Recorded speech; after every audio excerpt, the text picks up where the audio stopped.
Monday, February the 5th, 2000. And,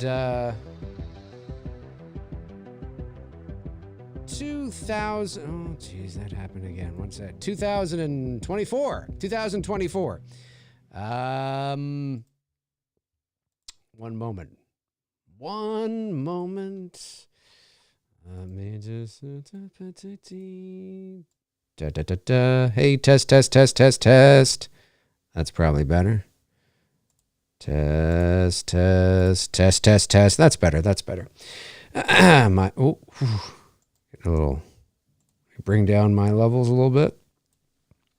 My levels are a little hot. Just a little hot. Let me rearrange that. I don't know why my levels were low and then now they're hot, and so I just want to make sure that we're all right. Get it down there, somewhere around there. It's probably a little better. That'll do. Yeah. Hey, what's going on, everybody? What's happening? It is, Monday, February the 5th, 2024, 2:07 p.m. Eastern Standard Time. My name's Dave McRae, coming to you live from the Voice Man Studios in Toronto, Canada. And this is episode 238, I believe, of McRae Live. We've done 239. We've done 238 of these things.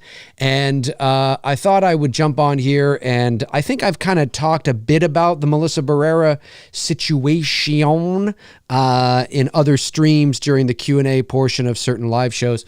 But I thought I would dedicate a show to it and just kind of give my thoughts on it. And because it is a touchy subject, I have no doubt that when I say certain words, YouTube will probably put a disclaimer somewhere below the thing because, you can't say anything nowadays. But I thought I would jump on and speak about this as objectively and as diplomatically as I possibly can. I think, again, one of the biggest things that... And it's funny, I used to say this a long time ago, and some people would kind of, I don't know if they take me seriously or they may not quite understand, what I was talking about. But I used to say that, there's this war on nuance. It doesn't matter if you're in the political sphere or the entertainment sphere. People try to black and white you. They want to paint you as a certain color, no pun intended, put you in a certain box on a certain team, and it doesn't matter, right? And that happens a lot, obviously, in the political sphere, but it happens in the entertainment sphere as well. And it's just... life is many shades of gray, and that doesn't mean that you can use those shades of gray to say whatever you want, and but it's just, if you're just being normal and you're just being yourself and you're looking into certain things and you're how you feel about certain topics or certain this or certain that, whatever, life's just full of all kind of gray stuff, and nothing is either a 10 out of 10 or shit. It's a spectrum. So I always like to come at it from that perspective. And that's not me copping out. I've been accused of being a shill. I've been accused of not, not being angry enough at something. I've been accused from people saying, I don't think you're telling the truth and how you feel about that movie, because I don't think you want to upset people.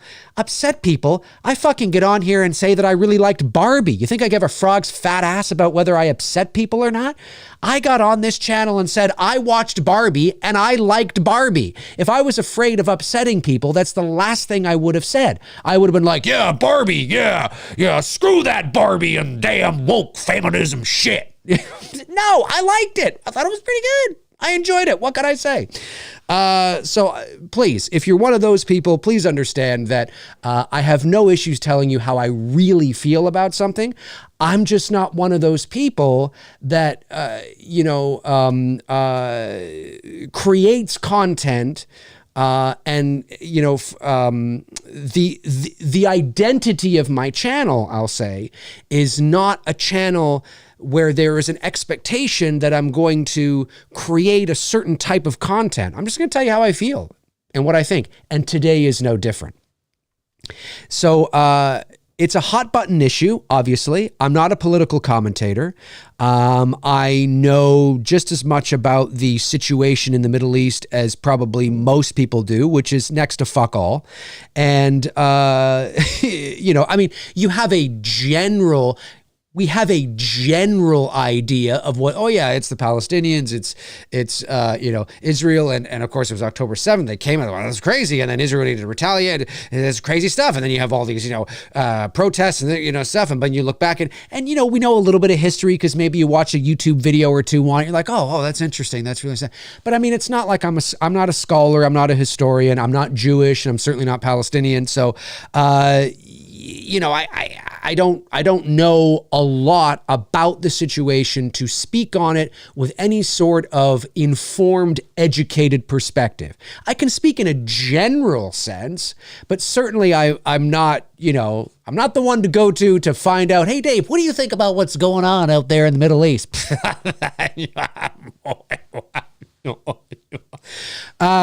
So you have to be careful. And even though I don't know a lot, I could give you my opinion, but you have to be careful because there is this war on nuance.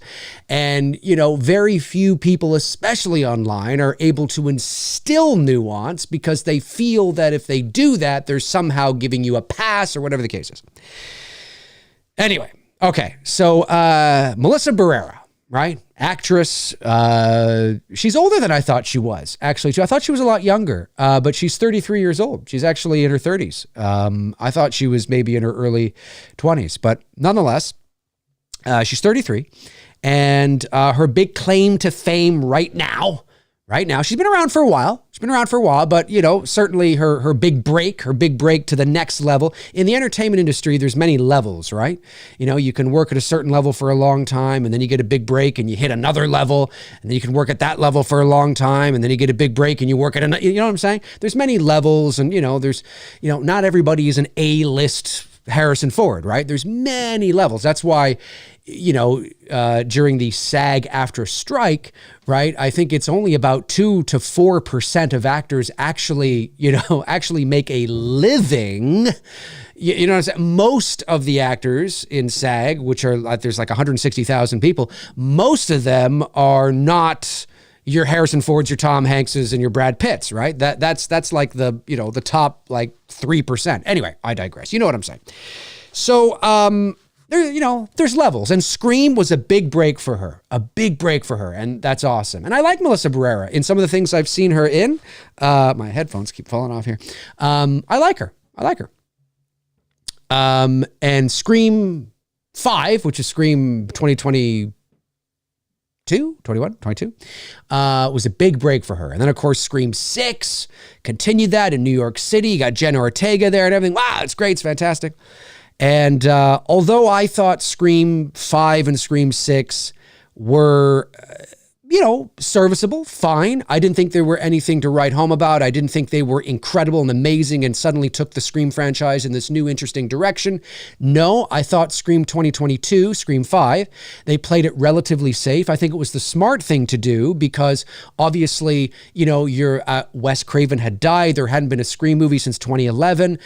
You need to earn that trust from the fan base, from the horror community. So you want to deliver a Force Awakens-esque style sort of film to show that you know how to play in the sandbox, you know how to deliver a Scream movie. And despite the fact that Wes has now passed away and he was sort of the captain of the ship for all 4 movies prior, you know what to do. You can deliver a Scream movie.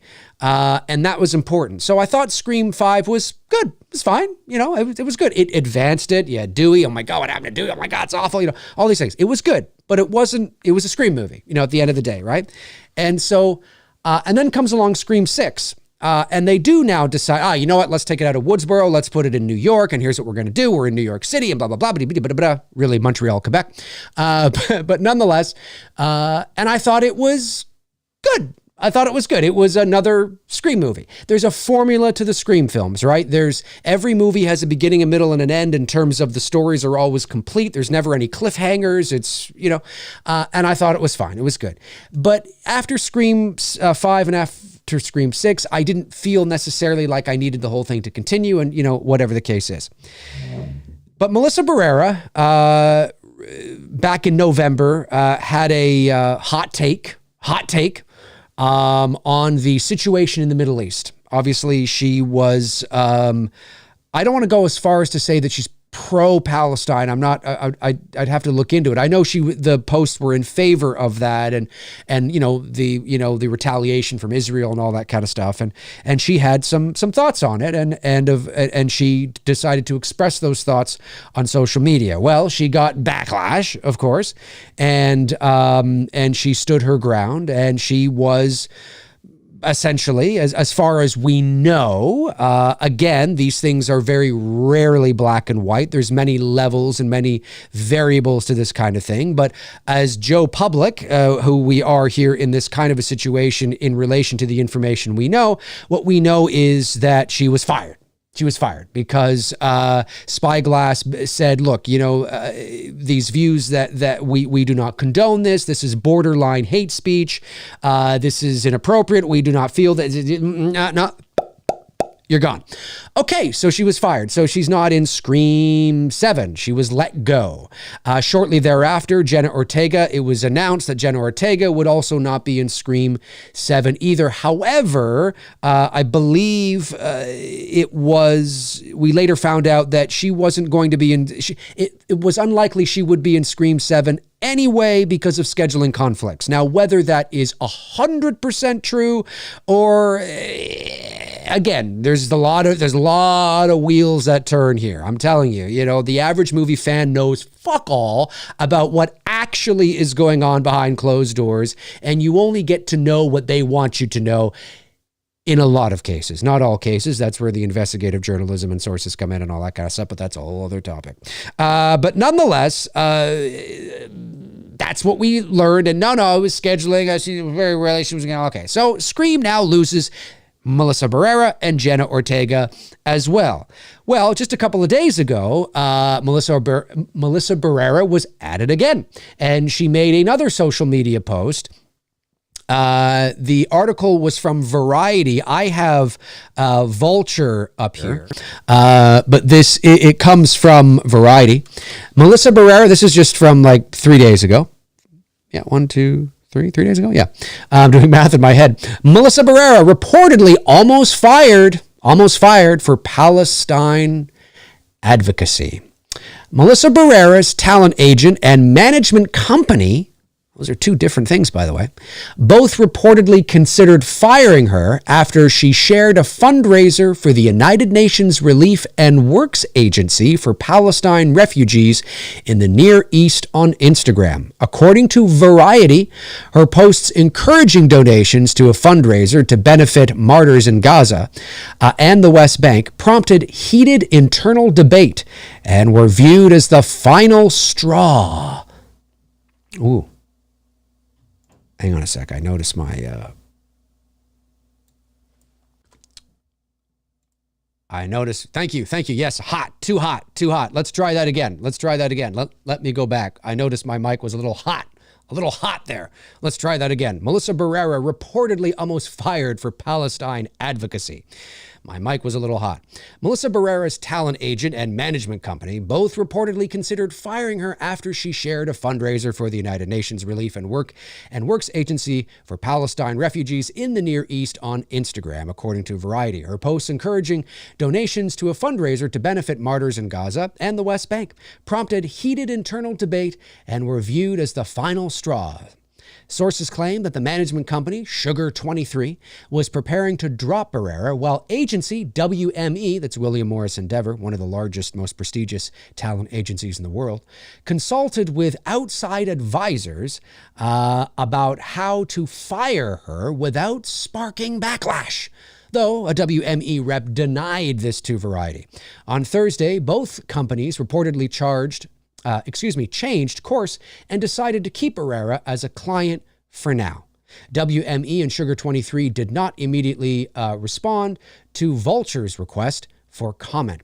UNRWA has played a critical role in distributing international aid to Gaza. Both the U.S. and several other donor countries recently paused fundraising to the agency after the Israeli government alleged that a dozen UNRWA employees were involved in the Hamas attacks on October 7th. The UN announced that it had terminated 9 individuals, noting that one individual was dead and the identities of the remaining 2 were being clarified, and asked that thousands of workers providing humanitarian aid not be punished for the alleged actions of some. According to Time magazine, the UNRWA employs 30,000 people, with 13,000 based in Gaza. Barrera, who was fired from Scream 7 after making several pro-Palestine posts,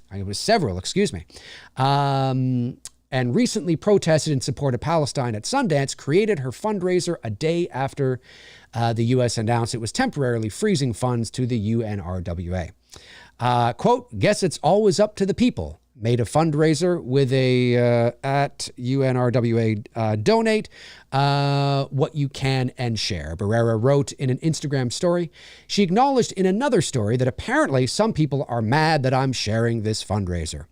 As of the publication time, the fundraiser link remains in her Instagram bio and has raised more than $60,000. Now, this article is from 3 days ago, so you'd have to go back and take a look and see where that is and whether that is still up there.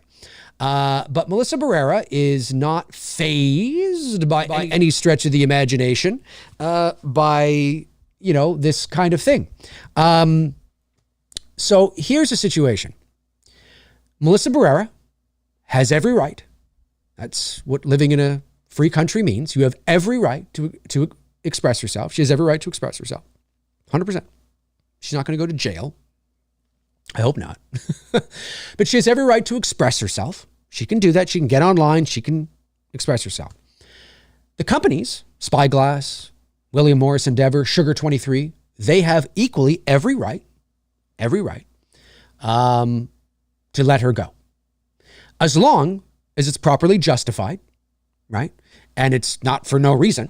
And they can justify it because they don't want to be sued, right? So as long as it's justified or, it's, and they can justify their actions, they can let her go. They have every right to do that. You may not agree with it. That's fair. But they have every right to do that. So where does that leave us, right? Well, where does it leave us, right? Well, here's the thing. I am not Melissa Barrera, but I have worked 23 years in the entertainment business, mostly as a professional voice actor. My voice has been all over television, radio. I'm on 3 network shows right now, 3 animated kids shows. I have to be careful with what I say. I can't get on here and start spewing all kinds of stuff that would be considered, whoa. Objectively, whoa, like Dave's dropping, whoa.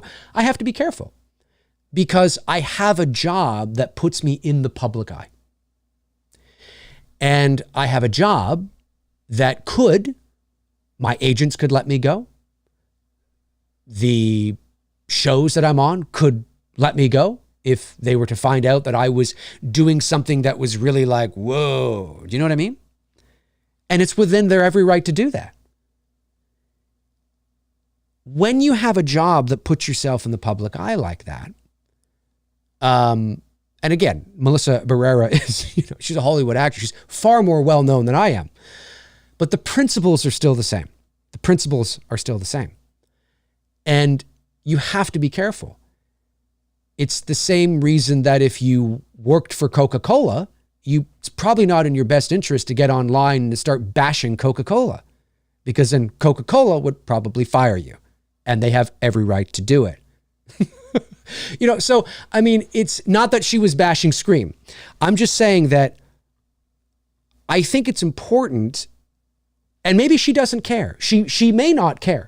Right? There's a lot of things we don't know about Melissa Barrera, how she feels about Scream, how she feels about her career, the trajectory of where she wants her career to go, right? She also has managers, as a lot of Hollywood agents do. There's a difference between managers and agents. So an agent, there can be a little bit of crossover, and sometimes, not a lot of, but there are cases where sometimes somebody will only have a manager and the managers are doing double duty. But if you have an agent, if you're repped by an agency and you have an agent and you're repped by a management company of a manager, generally speaking, the agents are the ones that are trying to get you work. They're looking for the auditions. They are negotiating contracts and, safe set practices and making sure that you're well taken care of on that set. Your agent is the one that, if the studio's like, we're going to offer you $5 million and the agent's like, I think we can get $7 million out of this, the agent is going to do that negotiation. That's the agent's responsibility. That's the agent's job. They're looking out for you in that way. They will negotiate contracts and deals and all that kind of stuff. And look to get you work, either to book you outright or to get you the audition and the opportunities for your career. The manager acts more as a guidance counselor in some ways. They're the ones that, you go to and you say, hey, now you can do this with your agent as well. Like I said, there's some crossover. Okay. There's a little bit of overlap here and there. But if you have two distinct, you have an agent, you have a manager, chances are your manager, because not everybody has a manager. Sometimes people just have agents. But if you have a manager, most of the big Hollywood players do. But if you have a manager, then the manager's job is the one that will, they'll talk to you about, hey, your career and how you feel. And do you always want to be in this kind of role? Do you want to do other things? And whatever the case is. And, they might set up sponsorship deals. They might try to steer you in certain avenues and get other certain things for you and try to, kind of build you up. They will work with you on your career and the trajectory of your career. And not that the agent is completely excluded from that, but that's what the manager is there. They're your manager. They're managing your career, right? And again, I'm giving you the Cliff Notes version. There's a lot of nuance and a lot of details you could dive into, but generally speaking, that's how you can always sort of remember it. And so Melissa Barrera, she has said some things that is a very hot, whether you think it should be or shouldn't be, whatever the case is, it is. And it's a hot stance to take. And, but we don't know what she really feels. We really don't know, what does she want out of her career? What does she want to do? She would have come back for Scream 7, but does she really care that she's not a part of it? Is she kicking herself over it, or is standing up for what she believes to be true far more important to her? Well, evidently it is. And, you got to give some credit for that. She's saying, hey, this is far more important to me than this. And she, as much as you care about Scream and you love Scream, if there's one thing we've learned over the years, is that 90% of the time, that's not a scientific number, but it feels like that. You always have to remember that actors will never be as emotionally attached to the roles in the series in the same ways that the fans are, because it's a job. It's not that they can't get attached or they're not appreciative or they don't have fun or they're not but at the end of the day, generally speaking, it's a job. And I'm thankful for it, and I had fun with it, and I made great friends and relationships and connections, and it was a springboard for me to do this job or, whatever the case is. But they're not going home watching the movies all the time. They're not sitting down doing this and getting all excited and looking at all the forums. They're not. They do it. They're done. They do the press junkets and the premiere, and they go off and do something else. It's a job. And so I guarantee you she's nowhere near as emotionally attached to the Scream films in the same ways that you are. So for her, it could be like, hey, I did it. I had a good time. I'm glad I was a part of the Scream universe. But you know what? This is far more important to me. And yeah, it kind of sucks. I'm not going to come back because it's work. And when you're an actor, you're a contract player.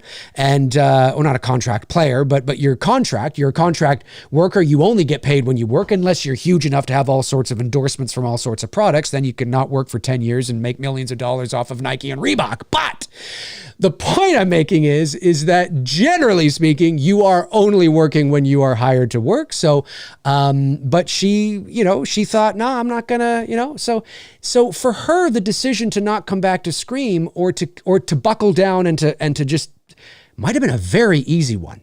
A very easy one, because she's not thinking about it in the same ways the fans would likely be thinking about it, right? So, you got to give her credit for that.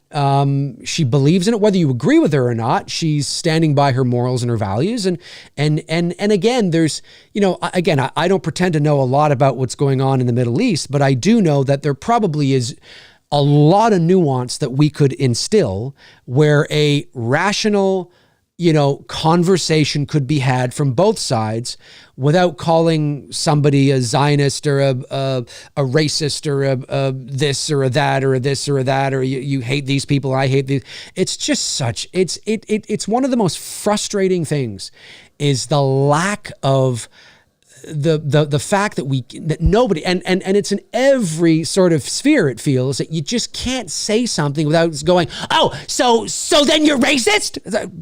No. How do you make that fucking leap? How do you go from 0 to 10?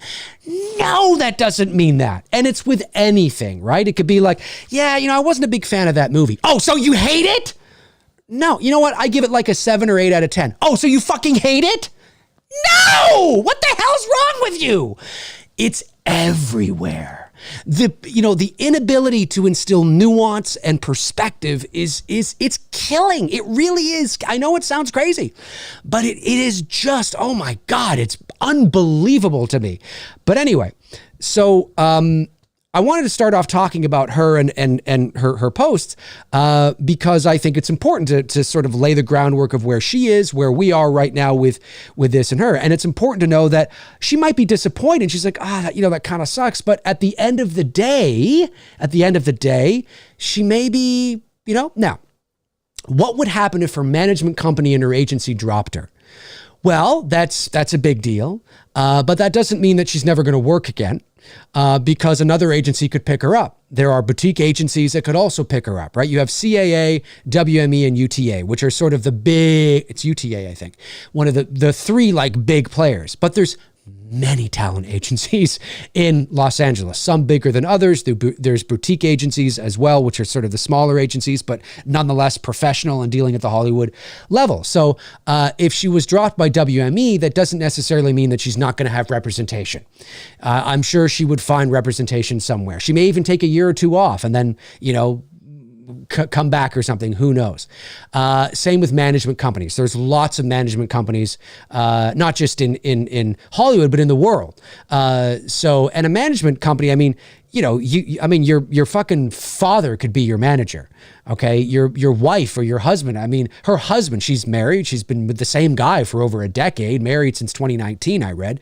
Her husband could be your manager if he wanted to. Right. So, yeah, I think she will be fine if her reps were to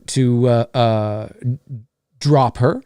I don't think they have at the moment because I think they are playing a little bit of the long game. They know she's a hot actress right now. I mean, she's very attractive, but I don't mean hot that way. I mean hot as in demand. We have Abigail that's coming out soon. She's in Abigail.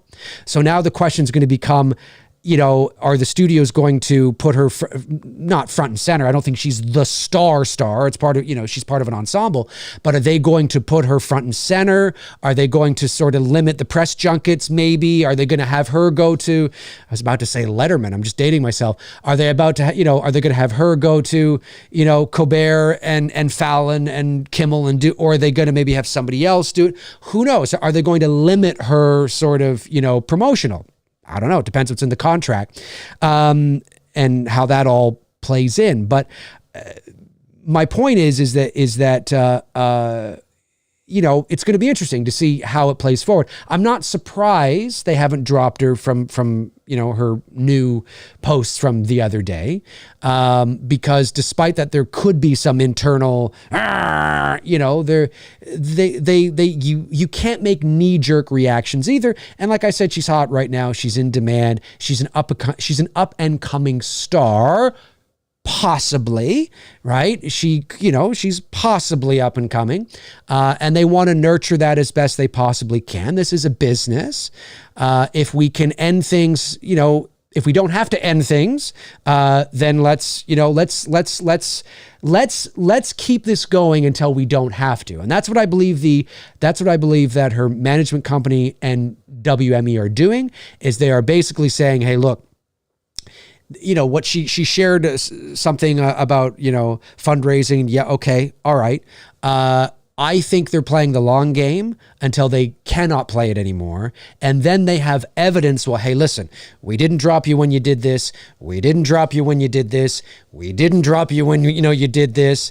Maybe her agent even had a phone call with her privately, something that we don't even know about. Maybe there's something we don't even know about, right? The press doesn't know about it. And maybe her agent got on the phone with her and said, listen, Melissa, I just want you to know, and I'm not saying this is true. I'm just saying maybe her agent even was like, listen, I get it. I get what you're doing. I know you're not a racist. I know you're not any of these things, but maybe we could just kind of, maybe they've even done that too, right? Again, giving her the benefit of the doubt, giving her some chances until the PR they just can't do it, until the image of things becomes too much. But then they have all this ammo, and WME and her management, company can all say, well, listen, we did this, we did this, we did this, we did this, we did this, we did this, we did this, we did this, we did this, we did this, we gave her this chance, this. And then it looks like, okay, well, they didn't make a knee-jerk reaction. They kept her on for a while, and it just got to the point where they had to let her go because this just got too crazy. That's what I think is likely going on. They're probably anticipating at some point in the near future they may have to pull the trigger, but they want to make sure it's not without, some backup, to some evidence to show that they at least, tried to work through this thing. So where does that leave us with Scream? I mean, she's not in Scream 7, nor is Jenna Ortega. We don't know where Scream 7 is at the moment. The director left, and understandably so. There's just too much drama around it, so he left. So where does that leave us? Well, I put up a poll. Let's check in on the poll and see how the poll's doing. The poll, we have 153 votes. And I said, what do you want next from Scream? And the choices were: continue with Melissa's character, 22%. Move on and get Neve Campbell back, 33%. Make a meta film like New Nightmare. Ooh, where maybe everybody comes back and plays themselves. That's interesting. Get Roger Jackson in there as Ghostface. He can play himself. 15%. Or stop making Scream movies, 29%. So to nobody's surprise, to not my surprise, everybody wants Neve Campbell to come back. As you know, I'm not a gigantic Scream fan. When I say that, that doesn't mean I don't like Scream. I just mean that I'm not like the biggest ghost head. But I will say that, for me, I don't really care, because the last two Scream movies were good Scream movies, but I just kind of feel like, but here's what I think would be cool. And I don't think they're going to do this. Maybe they will, but I'm not sure. I would say that, okay, Melissa Barrera's out as of right now. Maybe this delay, maybe WME and Sugar 23, whatever her management company is, maybe they're hoping that, well, you know what, let's just kind of let this go a little bit. There's no rush to get into Scream. Maybe they can still get her on board, right? Maybe that's what they're hoping as well. Let's let the fuel die down, let the coals kind of, simmer, and maybe we can still get her on board. And maybe in 6 to 8 months from now, you'll see a Variety article or a Bloody Disgusting article that says, Melissa, Barrera back on board, worked out differences, blah, blah, blah, whatever the case is. Not differences, but she's back on board. That might happen. But here's the thing. So the funny thing is, and I've said this before in past shows, is that Scream 6 actually has her arc is almost complete in that movie. It is complete in that movie. Now, every Scream film, as you've heard me say many times, has a beginning, a middle, and an end. It never ends on a cliffhanger. It always ends with the story that they're telling within that film is wrapped up. So with every Scream movie, you could never make another one afterwards, and you wouldn't feel like you were necessarily missing out on anything, right? It's not like, I mean, I guess you could point to a lot of films like that. But because of how they're designed and their whodunits, it's not like you see Michael's eyes open or Freddy's, reflection in the pool, the pond there at the water fountain at the end of Elm Street 4. There's never anything like that, because every ghost face is, and I say this with love and affection, they're Scooby-Doo episodes, right? At the end of every episode, there's, it's that guy. And so it's done. It's done. And with Melissa's story as Sam, she's the daughter of Billy Loomis, right?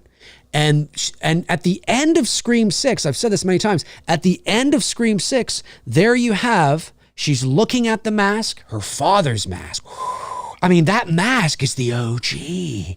Wow. Right? And she's looking at that. Oh my God, what's going on here? Is she gonna? And then her sister, Jenna Ortega, Tara, is walking off like, Sam, come on, let's go. She's looking at it. She had a choice. Now, did I think that the choice was meant to be taken literally? Like she was going to suddenly put the mask on in the park and run around and kill everybody with the water bottle or something that she's got in her hands? I don't know what she had in her hands, but no, of course not. It's symbolic, it's cinematic language. But she has a choice. There's the mask, right? She could take the mask with her and go with her sister, or she could leave it behind and go with her sister.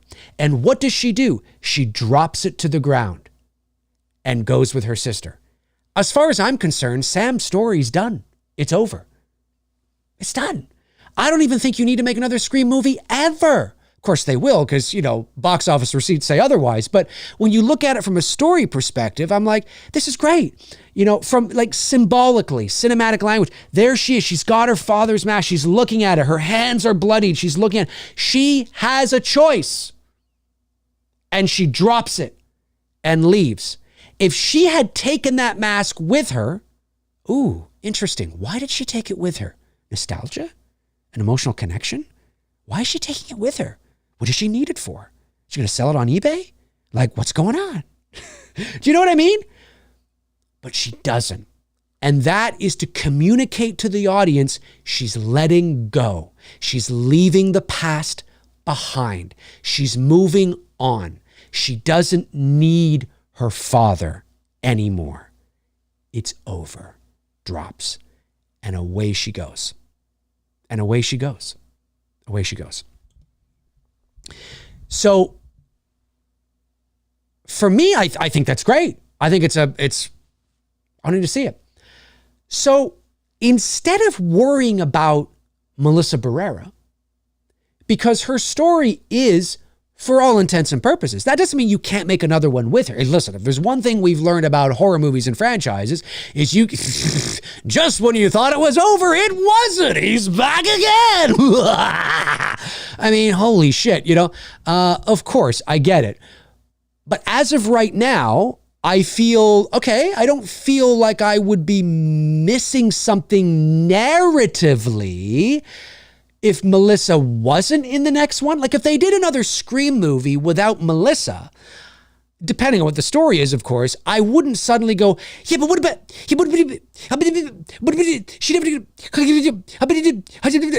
no, I wouldn't be feeling any of that, right? It's not like doing an Empire Strikes Back with no Han Solo or something. You might be like, well, what happened to, or no, I guess the better thing would be doing a Return of the Jedi without knowing what happened to Han Solo. He was frozen in the, it's nothing like that. Melissa's story's wrapped up. It's done. It's done, right? And so again, as of right now, it's done. And so you could go on and do another Scream movie without her. Now that's not me saying bring back Neve Campbell. I mean, in order to get Neve Campbell back, it better be really good, because I don't believe, here's the thing with Neve Campbell and the situation with her character.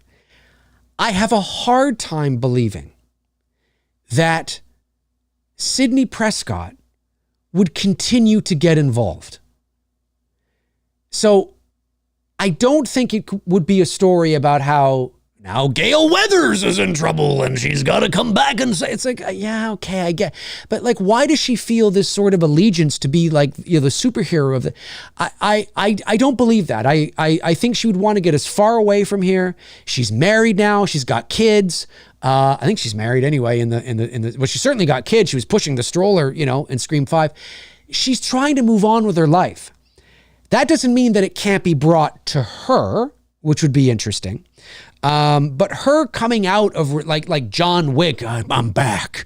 I think I'm back. It's like, no, man, no. You're trying, like, fucking take your kids to t-ball and soccer practice and go to, you know, and stop. Like it doesn't, you know what I mean? So to me, it's got to really be properly motivated. It's got to be justified. I'm not totally against it, but I don't think you need it.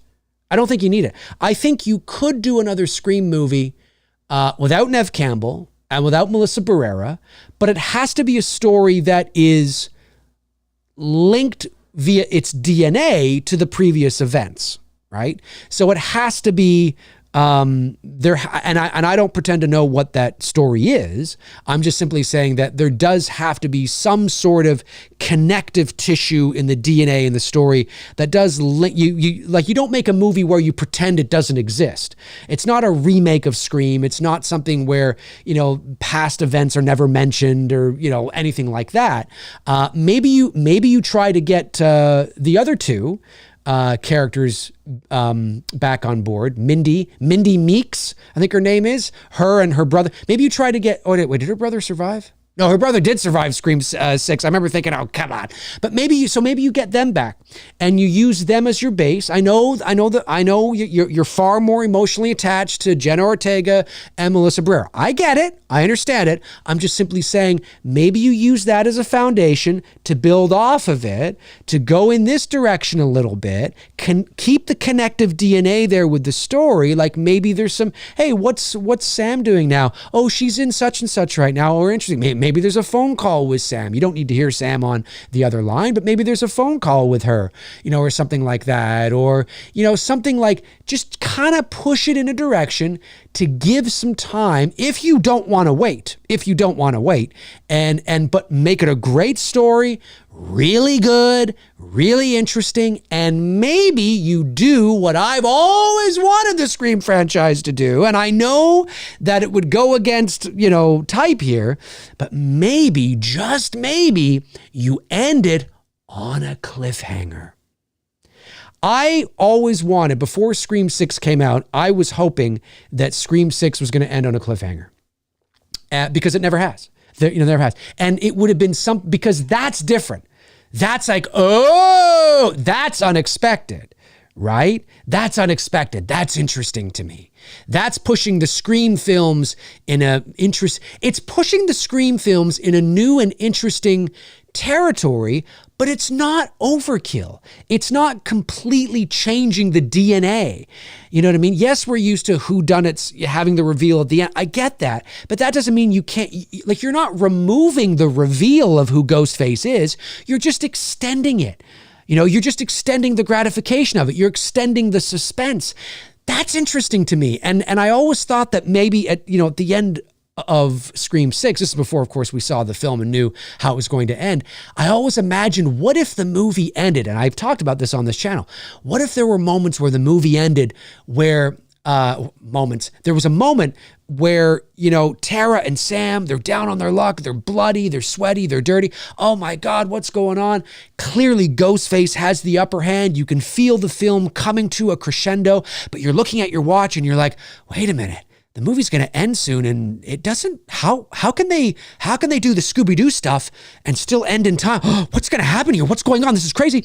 And Ghostface is there, and maybe he's standing over Tara and Sam, and he's just standing there. I mean, maybe he does that thing, you know, the swipe with the blood on the knife. I don't know, but he's just there, and boom, it cuts to black, and that's the end. It's like, what? What the fuck? Who is Ghostface? Oh my God. And it's like, what's going to happen? Holy shit. That's interesting to me. And that's not that the ending of Scream 6 isn't it. It's good. It does feel wrapped up because she's got the mask. She makes a choice. She drops to the ground. She goes to her sister. I don't feel like it needs to continue. But if you want to continue, that's interesting to me. So maybe you do a Scream 7, you build on what's remaining, and you write a great script. It's really good. It's smart. It's suspenseful. It keeps the DNA there. You feel Sam and Tara's presence in the film. You feel their presence in the film, even though they're not in the movie. You definitely feel them there because it's an extension of the story. Instead of just following Sam and Tara, we go over here and follow Mindy and her brother, perhaps, and some new characters that are smartly cast, really good. And the story's interesting. Maybe it's a cabin in the woods in the winter or something. And there's like a celebration. They go up there and goes, something crazy. And then it ends on a cliffhanger. And you don't know who Ghostface is. But there's something going on in the narrative where it's like, is Sam coming back? I don't know. Like maybe they need to get in touch with Sam. Like they're trying to find out where she is. Maybe that's a part of it. They don't know what happened to her. What happened to Sam and Tara? Well, I know Tara lives in Boise, Idaho now or something. But where's Sam? And nobody knows where Sam is. Maybe that's part of it. Nobody knows where she is. And they want to track her down because there's this killer that's now, it's like, oh my God, we got to get in touch with Sam. We got to find out if she's okay. Nobody knows where so her presence is there. It's like how you kind of feel Luke Skywalker. I know this is probably not the best analogy because obviously there's a lot of people that hate The Force Awakens, even though I really like The Force Awakens. That being said, the principle of what I'm talking about is the same. Even though Luke Skywalker was not in The Force Awakens, you definitely felt his presence in the movie because the whole film was centered around finding Luke Skywalker. I'm not saying you do an entire film centered around finding Sam, because then if you don't have her at the end of the movie, it might feel a little anticlimactic. However, I think you could write a story where you don't know if she's ever going to come back. So you definitely don't want to write a story that hinges on the return of Sam coming back unless you are positive you can convince her to come back. And, whatever the case is, or maybe it's already a done deal. I don't know. But you want to have her presence there felt. And sort of ease into that. And I think Scream fans will appreciate that, and it will still feel like it lives and breathes in the same universe. It's not like we're moving on and forgetting that Sam and Tara even exist, or even Mindy and her brother. We're just going to move on with a completely new cast, a completely new set of characters, as if Scream 5 and 6 never happened. Now, you can do that, but I don't know if it's the smart thing to do. Look, the best thing to do would be to work through this, to speak with Melissa, communication, and I guarantee you they have. As somebody who has representation, I can guarantee you that her reps have talked to her privately, phone calls, Zoom calls, whatever the case is. They have talked to her. Whether it was in-person meetings, which may have been the case if they both live in the same city, which obviously I'm sure they do. There's definitely been stuff. But this is a very passionate topic that Melissa feels very passionate about. And she just has to, my advice to Melissa, not that she needs it, would just be because listen, there's a lot of things that I feel passionately about. There's a lot of things that I could say about different topics here or there on a bunch of different things. But I'm always reminded that, I have to be careful because, although I might think it's dumb and I might think it's stupid and I might think I should just be able to say this and nothing should ever happen. Yeah, but that's not how it works. That's not how it works. In a free society, yes, you are allowed to say what you're allowed to say, but that doesn't mean there's not going to be any consequences for it, especially if you're working for a business or for example, I should be able to walk into Walmart and scream the N-word and until the cows come home. Yes, you can do that. And then security will call the police and the police will come and escort you out and you'll be handcuffed, put in the back of a car. I mean, of course you can do that, but Walmart's a private business. I mean, it's publicly traded, I think, but I just mean that it's not, hey, if you want to walk around your own home and scream the N-word all you want, knock yourself out.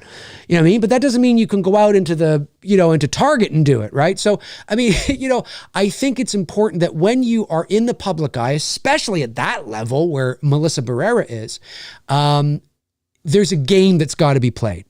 And I don't know how much Melissa Barrera knows about what's going on.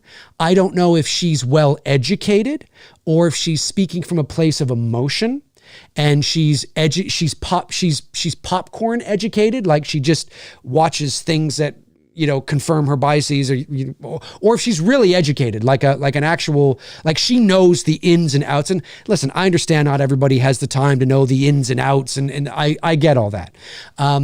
But the best weapon against somebody who calls you out for being somebody or something you're not is to speak from a place of being informed and to speak from a place of being educated, not yelling, not screaming, not calling them names, not putting character attacks on them. The second you start labeling them something, or you do the character attacks, then you've lost all credibility. I've been in many debates over the years where I will make valid points, and somebody will be like, yeah, well, you're just dumb, or you're just whatever the case is.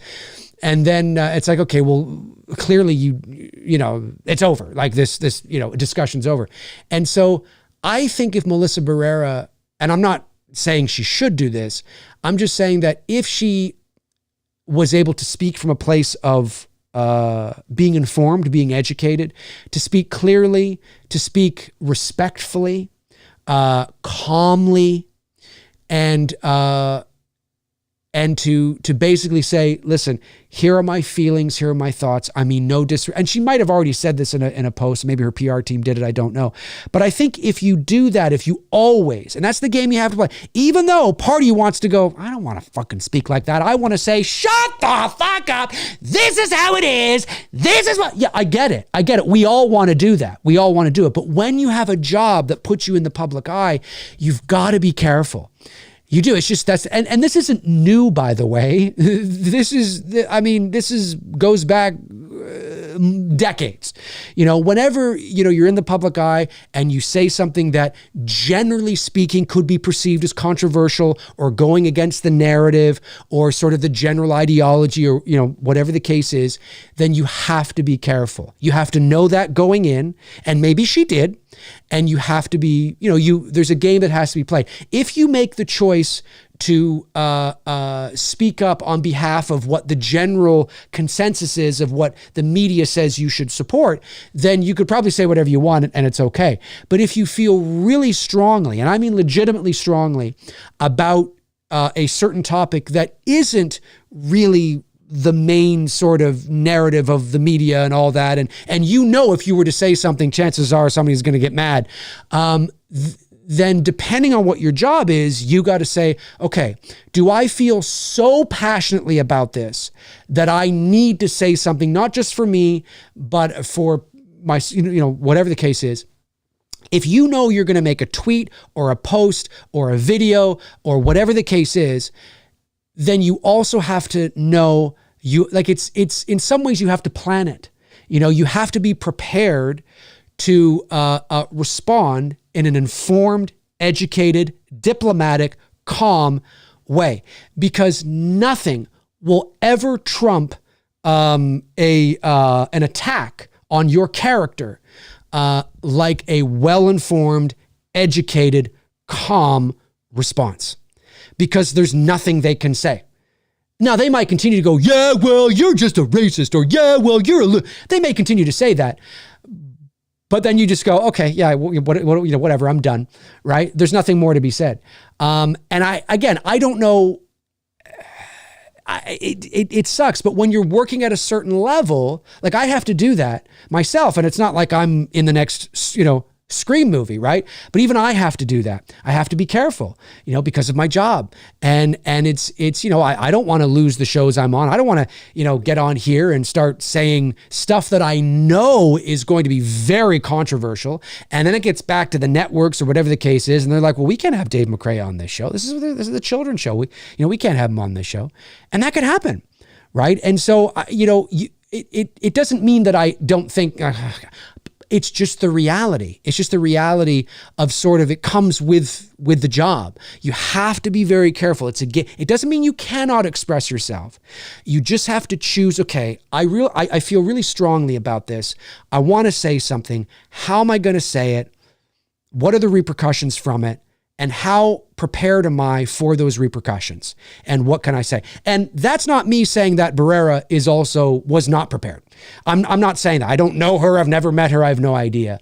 But that would be if she did just do it, like if she did shoot from the hip and just did this from the hip and nobody knew she was going to do it, even her husband maybe, that would be my only advice is just to be like, yeah, you just gotta, it sucks. You just gotta be so careful. But she also may not care. Like I said at the beginning of the show, she may not care.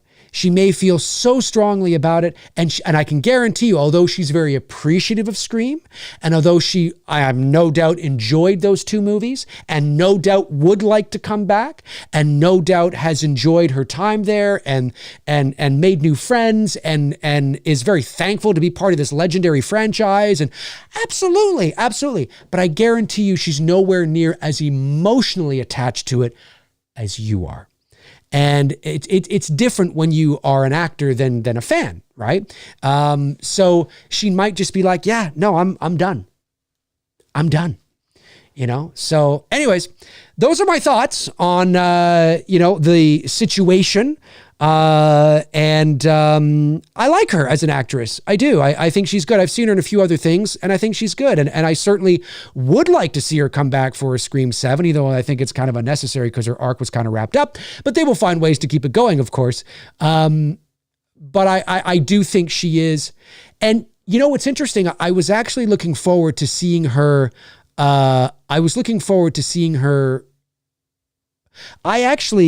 think in Scream 5 and 6, I think Melissa was a little bit overshadowed by Jenna Ortega's star power.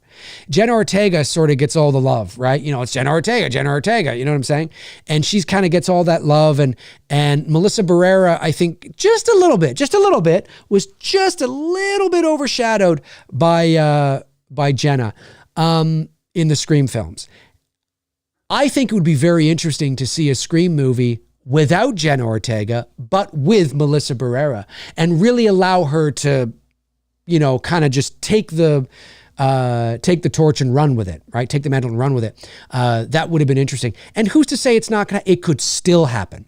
It could definitely still happen. But I think if it doesn't, and you're really passionate about delivering a Scream movie, then deliver one without her and without Tara, but make it a film that still feels like they're connected in some way, would be interesting. Does Neve Campbell have to come back? I don't think so. Listen, Neve Campbell, I'll be honest with you, I think you could have removed Neve, Courtney Cox, and David Arquette from Scream 5, and I think the movie would have been great. When I say great, I mean, I think the movie would have been still as good as it is, which is good. It's good. It's fine. I'm not saying it's not good. And Neve Campbell, I don't think really brought much to Scream 5. Really. It's cool. Don't get me wrong. It's cool to see her. She's the Laurie Strode and the Nancy Thompson of this franchise. But I don't think it, I don't think if she wasn't in it, I don't think I would have felt it. I mean, she wasn't in Scream 6 and I wasn't like, and it's because they did a really good job of casting the new cast, right? And then you become emotionally attached to them. They did a really good job. So moving forward is difficult because you just got attached to them. But it's all in the writing. It's all in the writing. And if you can write a Scream 7 that doesn't have, maybe it doesn't have Neve either. Maybe it doesn't have, I don't even think you need Gale back, really. I think they should have killed Gale in 6. But if you can write a movie, it's all in the writing. But I don't think you should write a movie that cancels out Scream 5 and 6. I don't think you should write a film that basically asks its audience to pretend those movies didn't happen. Don't do that. Don't do that. I think just make a sequel that is smartly written. It's scary. It's fun. It's a great Scream film. It may not have Tara or Sam in it, but you still feel their presence, and do your best to get Mindy and her brother back. So there's that connective tissue. Even if they were to die in Scream 7, there's at least that bridge, right? There's that connective tissue that carries you over from 6 into 7. It's a buffer. It's a buffer, and it helps make you feel a bit better. But yeah. Anyways, those are my thoughts on the Melissa Barrera situation and Scream 7, if there's ever going to be one. I don't know. I guess we'll soon find out. Let's go to the poll and see what you guys are saying. 199 of you have voted. It was, what do you want next from Scream? 23% say continue with Melissa's character. 34% say move on and get Nev Campbell back. 14% say make a meta film like New Nightmare. That would be interesting. And 30% say stop making Scream movies. All came from Frank's account, probably. I know some super chats came in, so let me see if I can get these super chats. 1 second here. A extremely generous super chat came in from Lee the Machine Bowers. My man Lee just dropped $99.99. Lee, you son of a bitch. You are amazing, Lee. Thank you so much. Says, Dave, my man, I think Scream 7 needs a break. Let things rest for a while. And when the time is right, bring back Melissa. This time, no drama, and hopefully Jenna Ortega will come back. Let the Carpenter sisters finish up the story and the series. Well, Lee, let me first say that I touched briefly on that. And I think that's an option.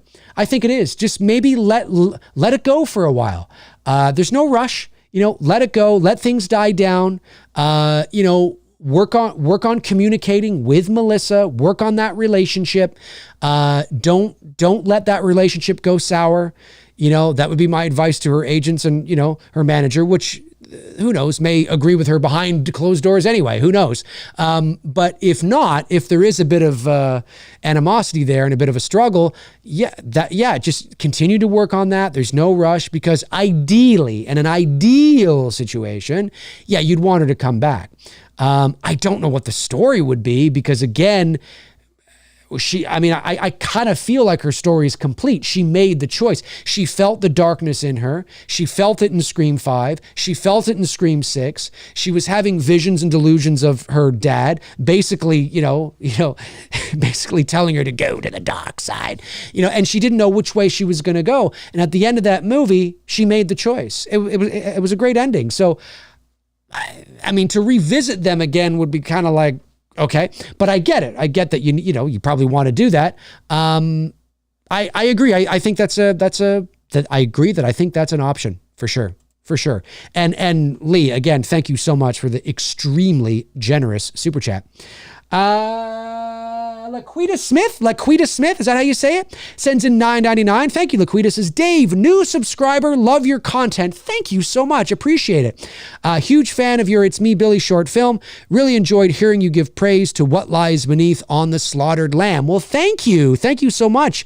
First of all, thank you for tuning in. Thank you for being a new subscriber.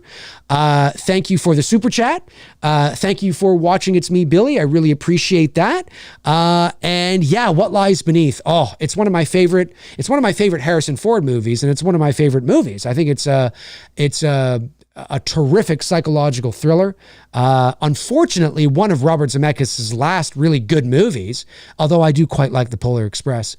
I really like that movie. I think it's really good because Harrison Ford's my favorite actor, and he was playing against type. So it was really cool to see him play against type. Really cool. And unexpected, because I don't think you really expected that. I know I didn't, because the movie came out 24 years ago and nobody was on the internet getting spoilers about What Lies Beneath. Thank you very much. Appreciate that. Daniel Hyrell sends in $4.99. Thanks, buddy. Says, Dave, would you consider doing another one of those paranormal videos again? I love the ones you've done over the years. God bless. Hope all is well. Thank you, buddy. You mean the ones that I do with Tony Michael? I don't think I've ever done one on my own. Yeah, listen, I've been getting a lot of people asking about Two Dudes and Some Bullshit.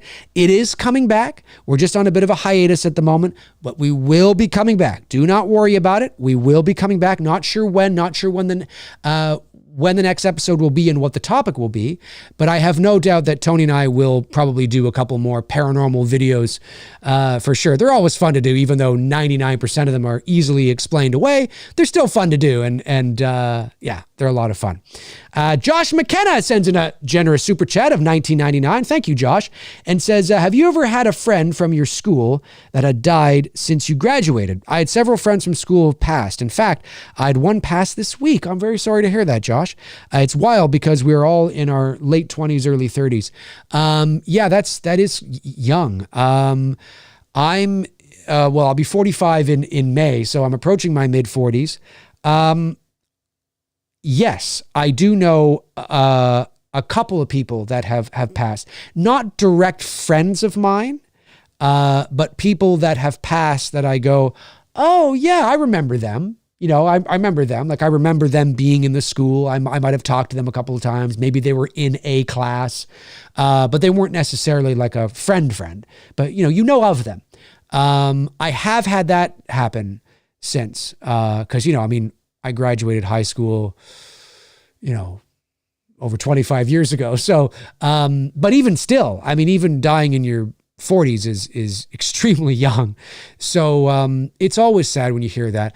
I have heard more about teachers dying, of course, because the teachers who were maybe in their 50s, when I was in high school are now knocking on 80. And so I have heard of several teachers passing away. It's like, oh, really? Oh, Mr. So-and-so passed. Oh, that sucks. I love Mr. So-and-so. So that has happened. But nobody that I've been close to yet. Thank goodness. All right. Lee the Machine Bowers, another $19.99. Lee, going hard into the paint, says Tara and Sam kept being mentioned in Scream 5 and 6. Tara and Sam kept being mentioned in Scream 5 and 6. She make an appearance in Part 7 and see how deep the story goes about her and Billy. Yeah, well, that is one way to do it, for sure. Listen, even though I feel Scream 6 ended sort of wrapped up, like I said, not to beat a dead horse here, but she's got the mask in her hand. Her sister's calling to her. She has a choice. She can take the mask with her. And by taking the mask with her, what that symbolizes is she's still not over it. She's taking her father with her. She's taking the memories with her. She's taking everything with her sister. But her dropping the mask is leaving that behind. She's leaving that behind, and she's going on with her sister. And so it's great. And that's what she does. And so now to extend that, yeah, you would have to figure out maybe she's having nightmares about her father and it's still not over. And you figure out a way to shoehorn something in. And listen, maybe it won't feel shoehorned. Maybe it'd feel great. I don't know. Maybe it would feel totally justified. Maybe because I've only seen the movie once and I'm not the world's gigantic fan, maybe there are nuances and things that I have not picked up on that are like, no, Dave, you could do this and do that and do this and do this and do this. Okay, maybe. But I felt like it was wrapped up. But to your point, maybe. Matthew Farisi sends in $4.99, says, I think the meta idea would be fun and fresh. It actually fits the franchise and would serve as a cool homage in a way to New Nightmare. I agree. I don't know how the fans would feel about it overall, but I agree with you that I think it would be fun and it almost feels like an appropriate thing to do, because A Nightmare on Elm Street, Wes Craven's New Nightmare, was the 7th movie in the Elm Street franchise. So maybe the 7th movie in the Scream franchise should be a meta approach. I don't know. And maybe to your point, Matthew, maybe that's the injection, because I think there's probably more you could do. I don't know for sure, but maybe there's more you could do with a meta Scream film than there is a meta Elm Street film in terms of longevity, right? Like film after film after film. I don't know. It's interesting. I have to admit, I had never thought about it, and then somebody made mention of it on social media, and I thought, maybe. It's not bad.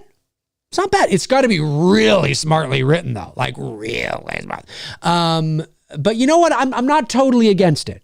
I'm not totally against it. So you never know. You never know.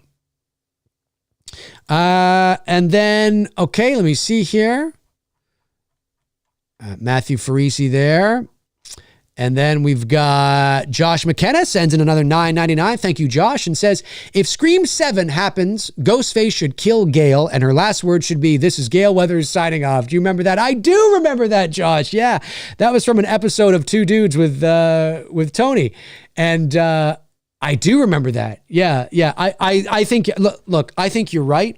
I think the last words that Gail Carruthers, right? I think it's Carruthers. I think the last word she should utter when she's dying is, "This is Gail Carruthers." Excuse me, Gail Weathers, not Carruthers.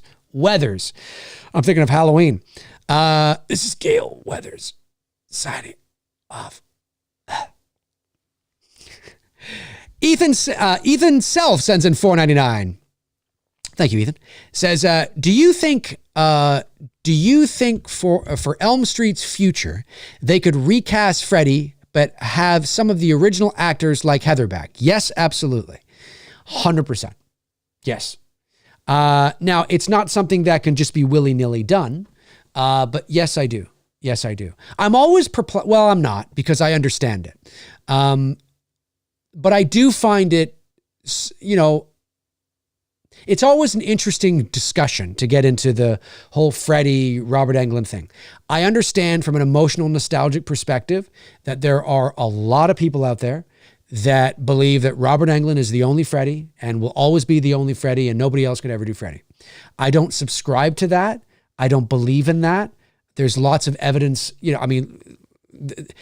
don't believe in that. I understand the nostalgic perspective, but I don't believe in that. And I do believe that there is a story that could be written where it isn't Robert Englund, it is somebody else, and but Heather is back or whatever the case is, and that yes, but it's got to be smartly cast, smartly written, and I do believe it's possible. Yes. And look, there is still a large section of the fan base that want Robert to come back.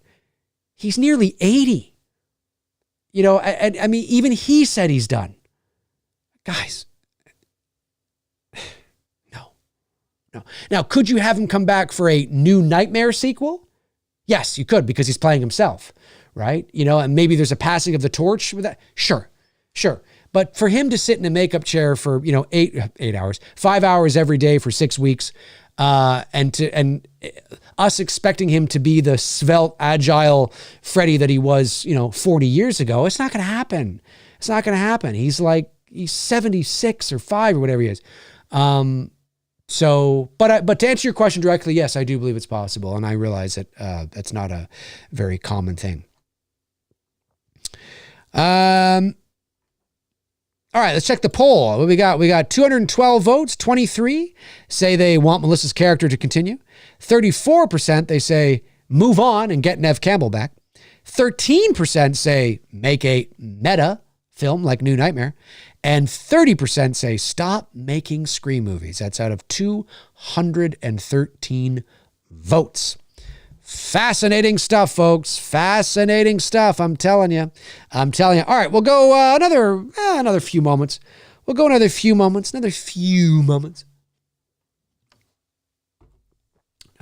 here.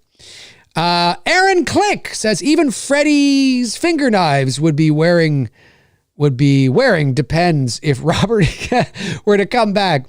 Now, I don't know what that means. Just go with it. Gotcha. No, I got you. Just shut up and go with it, everybody. Just shut up and go with it. No, listen, Robert's a legend, man. He's a cultural icon. He's a horror icon. He's a legend. He's, a Vincent Price of our time. but that doesn't mean that he's the only one that can do it. It's just people have very difficult time imagining anybody else. And of course, Jackie Earle Haley, who did a commendable job with what he was given, obviously is not the best litmus test and evidence for that. And so it can be very difficult for people to imagine somebody else in the role. And, but I have full confidence that it can be done. And, you know, and listen, I think, you know, you have to look no further than Dylan's New Nightmare. And I know that might sound like I'm patting myself on the back, but let's look at this objectively for a second.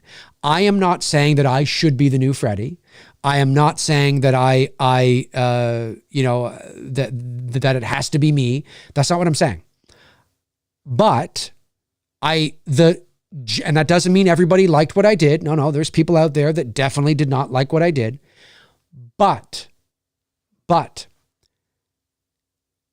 I think based on a lot of the feedback that I've received, and I don't mean just feedback from people that watch me live and that are my, you know, viewers all the time. I'm talking about people who don't even know who I am, who are doing reviews of Dylan's New Nightmare and are like, yeah, he's played by some actor named Dave McRae. I don't know who he is, but I'm talking about people who don't know who I am.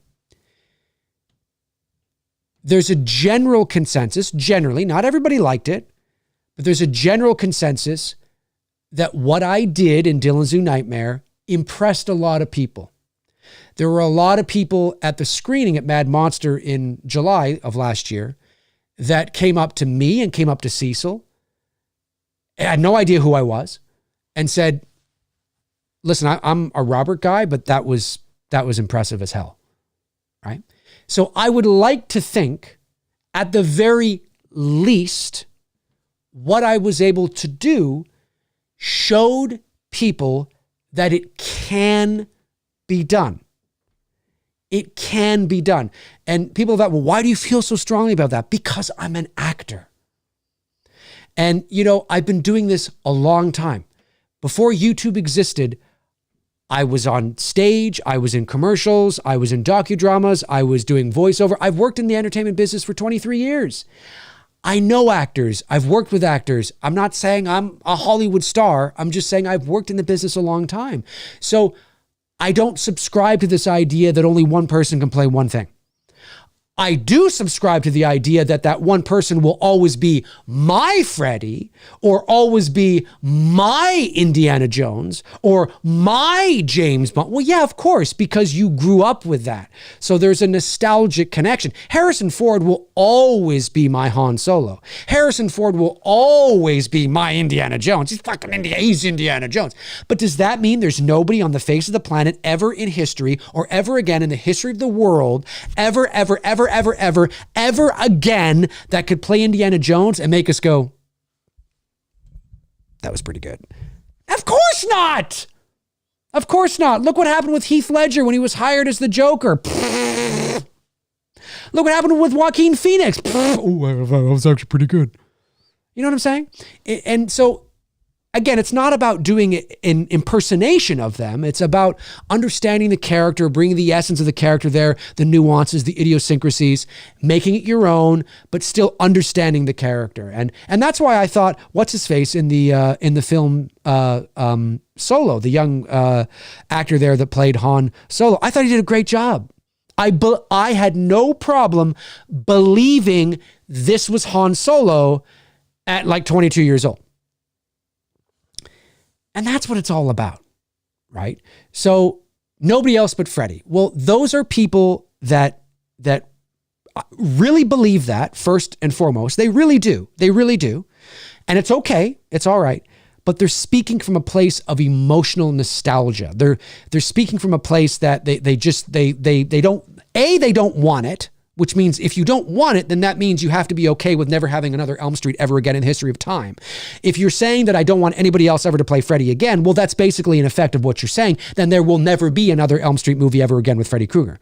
And then usually it's split. You'll get them going, oh, well, hang on. No, I don't want that. I just want, and then you'll get the other half going, yeah, no, I'm fine with that. Right. So if you're okay with that, then okay. But again, I would like to think that what I was able to show, at the very least, doesn't mean everybody liked what I did, because I know not everybody did, but I was able to show at least that, hey, somebody can step into the role and do and not embarrass the franchise, not embarrass the role, do it justice, do it well, and have a lot of people go, hey, that was pretty good. Because I've even had people say to me, people I don't know, say, you know what, I wouldn't mind seeing you in a feature, like seeing you, because then we would get you could play more, and it's a longer film. There'd be more of you. There'd be more for you to do. And I agree. I mean, my time was limited, right? You only saw, I had a very short, limited amount of time that I was able to be on screen and do anything. There's a lot more that I could do with, my body language and there's a lot of stuff I'd love to be able to do. So that would be great. But the fact that people have wanted that is really cool. But the way I look at it is, I look at, this should be a good example at the very least that it can be done. Whether it's me, whether it's Billy Bob Schmo, whether it's Ricky Dicky Dicky Dicky, whoever, you just need somebody it can be done. It can be done. That doesn't mean that you have to like it as much as Robert Englund. That doesn't mean that they're forcing you to forget. It's, as I said at the Mad Monster premiere, I said it's not about taking Robert and kicking him to the curb. It's not about replacing him and saying, you suck, you're old, you're no good. That's not what it's about. It's about him retiring, keeping his dignity intact, right? The last thing you want is an athlete, trying to box way past his prime and getting demolished. You don't want Robert Englund playing Freddy Krueger and embarrassing himself because he's, 40 pounds overweight, he's got arthritis. He's like, whatever the case is. And he has said this. He has said that he's, heavier, than he used to be. He has said that the bones and joints ache. So I'm not insulting him. I'm just saying what he has said. And the last thing we want is an athlete, quote unquote, I'm using an analogy, way past his prime, coming back into the ring and getting the shit kicked out of him. And you're like, yeah. You know what I mean? You don't want that, right? You don't want Freddy Krueger to show up on screen with a bit of a tummy and some arthritis. I mean, and he knows that. Robert Englund is a classically trained actor. He's brilliant. He's professional. He doesn't need to do it. His legacy is intact. He's wonderful. Will he do it? Oh, listen, if the money is right and the story is great, I'm sure he probably would. But he doesn't need to.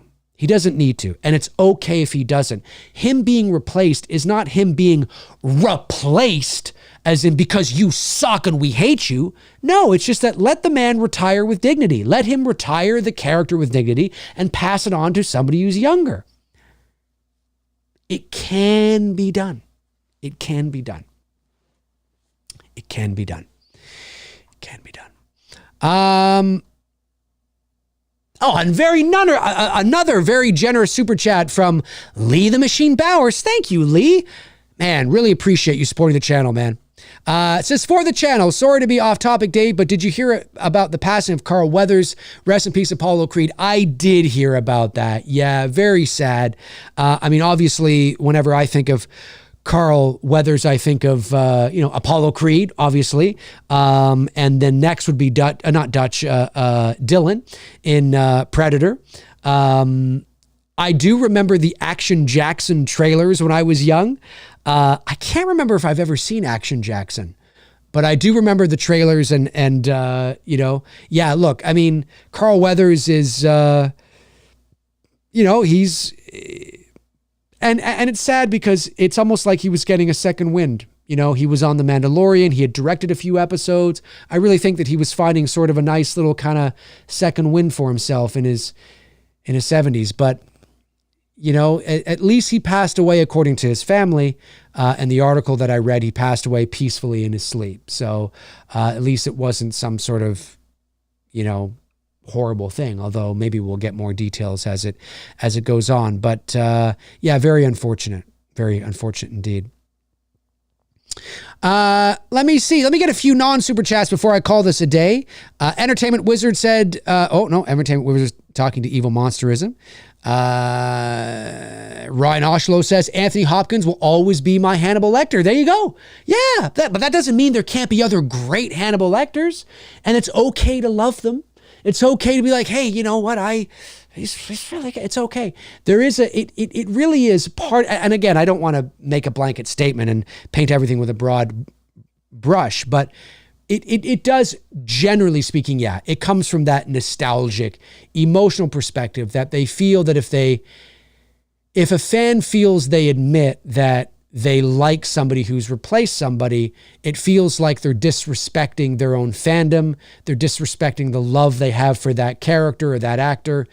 And that's not what it is. It's okay to like somebody else. It's okay to admit that there's somebody else that can do it. And again, I just used me as the example because I'm the last person to have played Freddy in any sort of, some sort of, professional way. And so, but it doesn't have to be me. It can be anybody, any really great actor who understands the role and the character, who fits the job, whatever the case is. It's going to come down to writing. It's going to come down to how they, what they want to do. Now, obviously, my interpretation of Freddy is very much in line with Robert's Freddy. But that doesn't mean you've got to do that. I mean, you could do something else. I think had the 2010 reboot, remake, had it just been a better film overall, and I'm not saying it's a total disaster, but had it been just maybe a better film, Jackie Earle Haley probably would have been better received. I think he was fine in it. I mean, yeah, the makeup, it takes a while to get used to because it's such a difference. It's such a 180 from where we were with Robert that I think it takes a bit of a difficult, thing to get used to. Whereas my interpretation was more Robert. But that's the point. It had to be. Canonically, it was supposed to be because it's a direct sequel to New Nightmare. So obviously my interpretation was, had to fit within the DNA of the previous film. Let me see.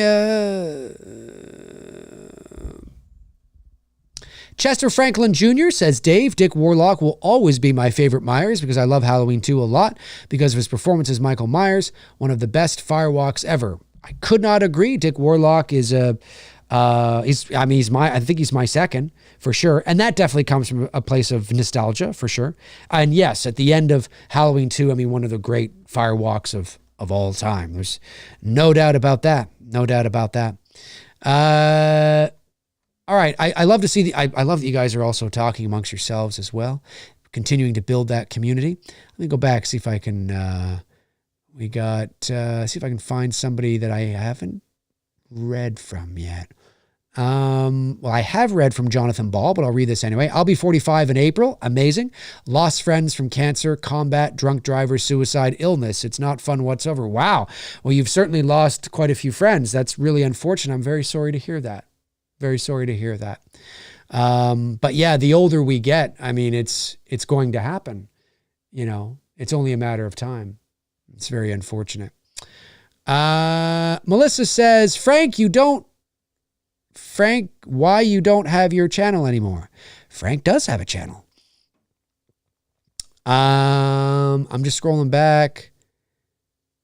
Brian Kendrick says, well, Scream 7 is in fact happening. They're trying to get Nev. They want it to be next year. They even said someone who made a cult classic is in the running with some other contenders. Well, I'd have to know where that information is coming from. I'd have to know, is it just rumors? Is it coming from one of the major trades, Hollywood Reporter, Variety, Deadline?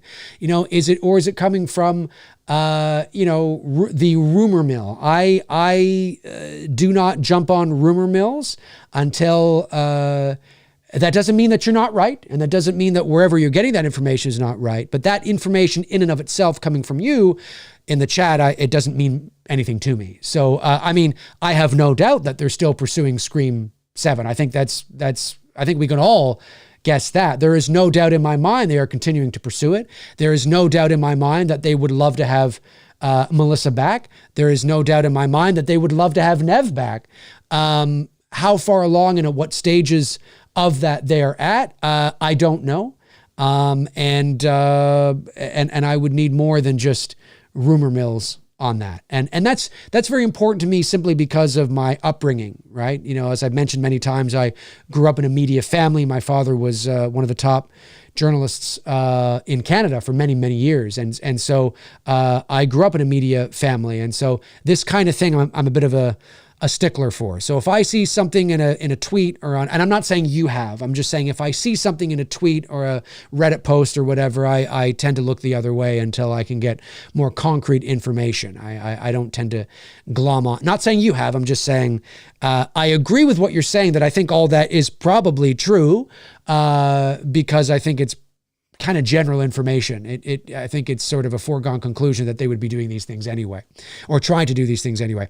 And this will be the last super chat. Oh my goodness, Lee the Machine Bowers again sends in a very generous super chat of $49.99. Lee, you're one of our great supporters here on the channel. I really appreciate you doing this. Thank you. Sends in $49.99, says chocolate milk on me. Chocolate milk on me. Gotta head out. Have a good day, my friends. Cheers. That'll be a lot of chocolate milk. Amazing. Thank you so much, Lee. Really, really appreciate it. Lee the Machine Bowers. I think you just used to be Lee Bowers. And then I think it was during the Indiegogo campaign for It's Me Billy Chapter 2, where I just said, Lee, you're a machine. I said, that's it. You are now Lee the Machine Bowers. And it's stuck. I love to see it. It's stuck. It's stuck. All right, let me just see the final results of the poll. Let's end the poll there, and let's get the final results of the poll. There they are. What do you want next from Scream? Move on and get Neve Campbell back, 33%. But right behind at 31% out of 228 votes. It's a lot of people. Stop making Scream movies. So 33% say they want Neve Campbell back. Move on. Don't worry about Melissa Barrera. Don't worry about Jenna Ortega. Just go on and get Neve Campbell back and all will be well. 33%. 31% say just stop making Scream movies. I'm done. Continue with Melissa's character. So basically that just means, hey, figure it out. Maybe wait, figure it out. Continue with Melissa's character. Although I did say character, I should have said continue with Melissa Barrera because that could be interpreted as continue with her character, but not Melissa Barrera in the role. So maybe some of you did interpret it that way. My apologies. I did mean continue with Melissa Barrera. Nonetheless, 22%. And then make a meta film like New Nightmare down at the bottom, 12%. Fascinating stuff. Fascinating stuff. There it is. All right, folks. Well, listen, that is going to do it for me for this episode of McRae Live. I want to thank, of course, my wonderful moderators, Frank Riker, Tap of the Short, Darren Sands, Chris Baber, Cody Snyder, and Andrew Stevens. Thank you for doing what you do. Thank you to my channel members as well. If you want to become a channel member here on the channel, hit that join button and you can choose either level number 1 or 2, whatever suits you, and become a channel member here. I would greatly appreciate it. Thank you, of course, to everybody who tuned in, to all the super chats, the very generous super chats from Lee the Machine Bowers. Lee, again, thank you so much. But thank you to all the super chats that came in. You're helping to support the channel and keep this going, and I really do appreciate it. It means a lot. Jump into the comment section and let me know your thoughts. Again, because it can be a hot topic, don't turn the comment section into a political debate between Israel and Palestine. And that's not what I want down there, okay? Because if I see that, number one, YouTube will likely see something, no matter what side of the debate you fall on, YouTube will likely see something that they deem inappropriate, and your comment will automatically go to spam. Or I will see something that I deem too hot for TV, and it's just going to get people riled up, and I will probably remove it. It's not that, I don't condone free speech. I do, but this is my channel, and I don't want the comment section to turn into a shit show. So let's keep it civil. Let's keep it diplomatic. Let's try to stay away from your personal feelings on the matter, on the situation, and focus more on the Scream situation, Melissa Barrera, and that. And so let's try and focus on that, okay? I'm not a political channel. I just want to, let's stay in our lane and let's not get too hot and bothered by it all. But jump into the comment section and let me know your thoughts on the Melissa Barrera situation. Scream 7, what's going to happen? Should they, shouldn't they? All that juicy stuff. Jump into the comment section and let me know. That is going to do it for me. If you want to follow me on social media, you can. All my links are in the description. Check them out until your heart's content. And when your heart is content, check them out again. Yeah, have a great rest of your Monday, and I will talk to you all soon. Alrighty. Cheers.